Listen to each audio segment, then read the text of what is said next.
Hello दोस्तों, स्वागत है आप सभी का यथार्थ हिंदी एजुकेशनल क्लासेस पर। हम इसी की तरह आज फिर से हम पढ़ेंगे हिंदी साहित्य के कुछ इंपॉर्टेंट प्रश्न जो हिंदी टीजीटी पीजीटी के लिए काफ़ी इंपॉर्टेंट है। अगर आप चैनल पर नए हैं, चैनल को सब्सक्राइब जरूर कीजिएगा।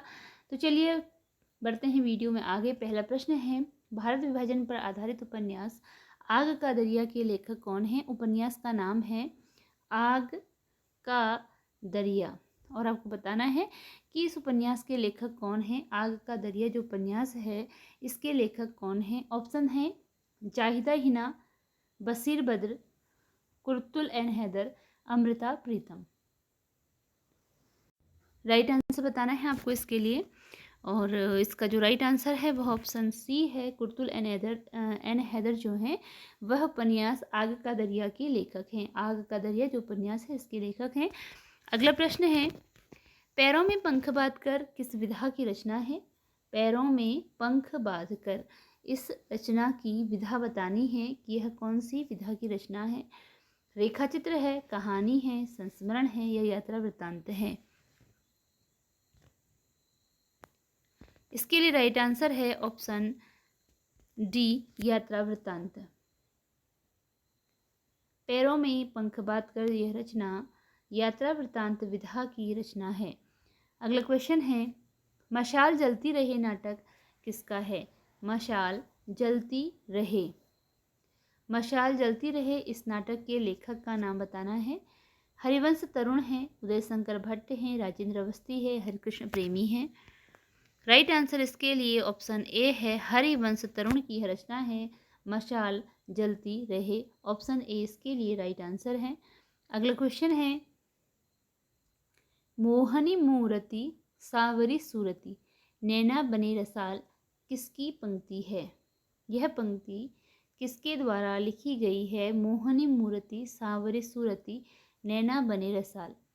भारतेंदु, मीरा, सूर या रसखान। देखते हैं इसके लिए राइट आंसर। इसका राइट आंसर है ऑप्शन बी, मीरा।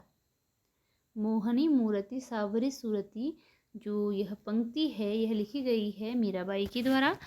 अगला प्रश्न है, ज्ञानपीठ पुरस्कार किस वर्ष से लेखक के समग्र योगदान पर दिया जाने लगा? किस वर्ष से ज्ञानपीठ पुरस्कार लेखक के समग्र योगदान पर अर्थात कि उसकी समग्र रचनाओं पर भी दिया जाने लगा? ऑप्शन है 1984, 1986, 1990, 1992। देखते हैं इसके लिए राइट आंसर क्या है। राइट आंसर है ऑप्शन ए, 1984 से ज्ञानपीठ पुरस्कार लेखक के समग्र योगदान पर दिया जाने लगा। अगला प्रश्न है, संदेश नहीं मैं यहाँ स्वर्ग का लाया, इस धरती को ही स्वर्ग बनाने आया, काव्य पंक्ति किसकी है? ये काव्य पंक्ति किसकी है यह बताना है। हरिऔध की, मैथिली शरण गुप्त की, सियाराम शरण गुप्त की। राइट आंसर है ऑप्शन सी, सियाराम शरण गुप्त की। यह पंक्ति है सियाराम शरण गुप्त की। अगला क्वेश्चन है, निम्नलिखित कृतियों को उनकी विधा के साथ सुमेलित कीजिए। कृतियों को उनकी विधा के साथ मिलान करना है, तो इसके लिए राइट आंसर ऑप्शन डी है। ऑप्शन डी राइट आंसर है। लहरों के राजहंस यह जो रचना है यह है नाटक विधा की रचना। आधा गांव है उपन्यास। तुम चंदन हम पानी यह है निबंध। और मुर्दहिया यह है आत्मकथा। तुलसीराम की यह आत्मकथा है, तुलसीराम की। ठीक है, मुर्दहिया।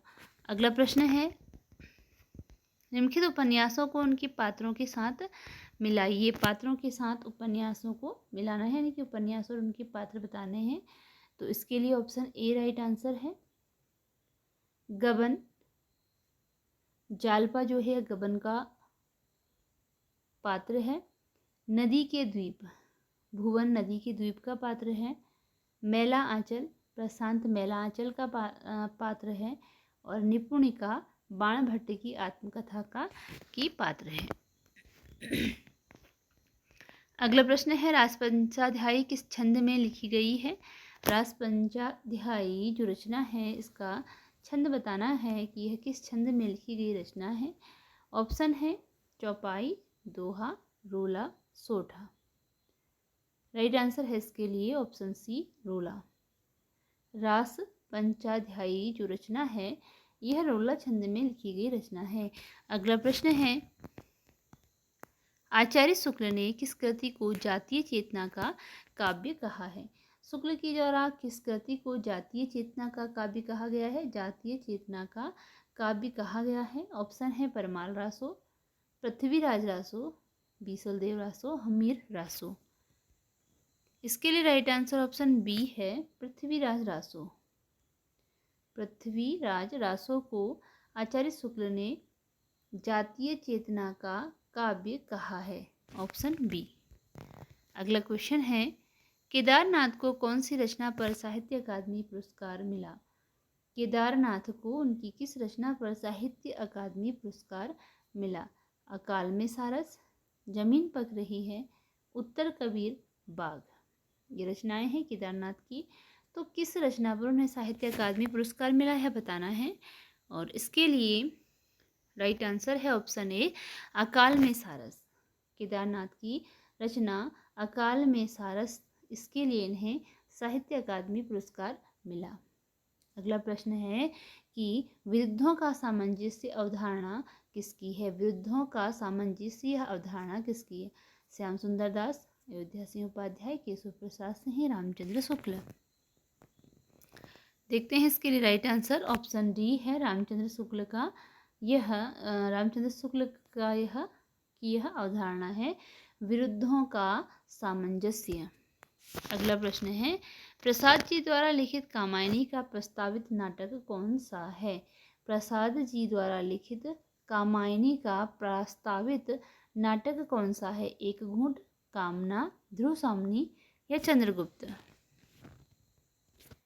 कामना। प्रसाद जी द्वारा जो लिखित कामायनी है इसका प्रस्तावित नाटक है कामना। अगला प्रश्न है, शुक्ल ने त्रिवेणी में किन 3 कवियों की समीक्षाएं की हैं? शुक्ल जी की, आचार्य रामचंद्र शुक्ल जी की रचना है त्रिवेणी। त्रिवेणी नाम से इनकी रचना है। तो इस त्रिवेणी में इन्होंने किन 3 कवियों के बारे में बताया है, यह आपको बताना है। त्रिवेणी रचना में इन्होंने 3 कवियों के बारे में चर्चा की है शुक्ल जी ने, इसलिए इसका नाम त्रिवेणी रखा गया है। तो वह कौन कौन से कवि हैं यह आपको बताना है। ऑप्शन है कबीर, सूर, तुलसी, तुलसी सूर जायसी, कबीर जायसी सूर या कबीर तुलसी जायसी। देखते हैं इसके लिए राइट आंसर। और इसका राइट आंसर है ऑप्शन बी, तुलसी, सूर और जायसी। तुलसी, सूर और जायसी। त्रिवेणी रचना में शुक्ल जी ने तुलसी, सूर और जायसी की चर्चा की है, समीक्षा की है। अगला प्रश्न है, रश्मिधनु प्रबंध काव्य के लेखक कौन हैं? रश्मिधनु यह एक प्रबंध काव्य विधा की रचना है रश्मिधनु। तो इसके लेखक कौन हैं? Jaydev Taneja, Girish Rastogi, Harivansh Tarun, Desh Raj Upadhyay. Right answer option C है, हरिवंश तरुण इसके लेखक हैं। रश्मिधनु प्रबंध काव्य के हरिवंश तरुण। अगला प्रश्न है, दुखों के दागों को तमगा सा पहना किसकी पंक्ति है? दुखों के दागों को तमगों सा पहना, यह पंक्ति किसकी है? अज्ञा की है, धूमिल की है, मुक्तिबोध की है या रघुवीर सहाय की है। देखते हैं इसके लिए राइट आंसर। राइट आंसर है ऑप्शन सी, मुक्तिबोध। यह पंक्ति है मुक्तिबोध की। ऑप्शन सी राइट आंसर है। अगला प्रश्न है, रास पंचाध्यायी किस छंद में लिखी गई रचना है? तो राइट आंसर देखते हैं इसके लिए क्या होगा। चौपाई है, दोहा है, रोला है या सोटा है। तो राइट आंसर ऑप्शन सी है, रोला छंद में लिखा गया है। रास पंचाध्यायी जो रचना है यह रोला छंद में लिखी गई रचना है। अगला प्रश्न है कि भारत विभाजन पर केंद्रित उपन्यास, भारत विभाजन पर यह उपन्यास केंद्रित है भारत विभाजन पर। तो उदास नस्लें इसका नाम है। उदास नस्लें नाम का उपन्यास जो कि भारत के विभाजन पर आधारित है, यह किसके द्वारा लिखा गया है? जाहिदा हिना, अब्दुल्ला हुसैन, कुर्तुलन हैदर या भीष्म साहनी। देखते हैं इसका राइट आंसर क्या होगा। राइट आंसर ऑप्शन बी है, अब्दुल्ला हुसैन के द्वारा यह लिखा गया उपन्यास है जो कि भारत के विभाजन पर आधारित है और उपन्यास का नाम है उदास नस्लें। नस्लें अब्दुल्ला हुसैन के द्वारा लिखा गया है। अगला प्रश्न है, यथार्थवाद और छायावाद निबंध के लेखक हैं। निबंध का नाम है यथार्थवाद और छायावाद। यह निबंध का लेखक है यथार्थवाद और छायावाद। इसके लेखक बताने हैं प्रसाद हैं, शांतिप्रिय द्विवेदी हैं, नंदलाल वाजपेयी हैं या मुकुटधर पांडे हैं।